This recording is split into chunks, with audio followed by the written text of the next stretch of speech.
বিসমিল্লাহির রহমানির রহিম। আসসালামু আলাইকুম। যে সকল ভাইরা কুরবানি পশু ক্রয় বিক্রয় করার জন্য আমরা গ্রাম থেকে যে সকল ব্যবসায়ীরা গরু ব্যবসায়ীরা যারা গ্রাম থেকে আমরা ওই ঢাকাতে গরু নিয়ে যাই, ঢাকাতে গরু বেশি দামে বিক্রি করার জন্য গ্রাম থেকে গরু ক্রয় করে ঢাকাতে নিয়ে যাই। তো অনেক টাকার আমাদের হাতে থাকে, টাকা পয়সা আমাদের কাছে থাকে। এখন কিন্তু ভাই ছিনতাইকারী বেড়ে গেছে দিন দিন, ঠিক আছে ভাই? আপনারা আশা করি আপনারা হাতে গরু বিক্রি করার পর হাতে করে টাকা পয়সা নিয়ে আসবেন না।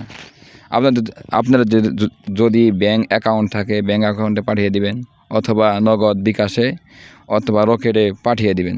তাহলে আশা করি একটু হলেও আপনাদেরই থাকবে, নিশ্চয়তা থাকবে, বাড়িতে টাকাটা পাঠিয়ে দিতে পারলেন আপনাদের চিন্তামুক্ত থাকতে পারবেন। তা না হলে কিন্তু যে কোনো মুহূর্তে আপনাদের আক্রমণ করে টাকা পয়সা সব হাতিয়ে নিতে পারে এবং জীবনও শেষ হতে পারে।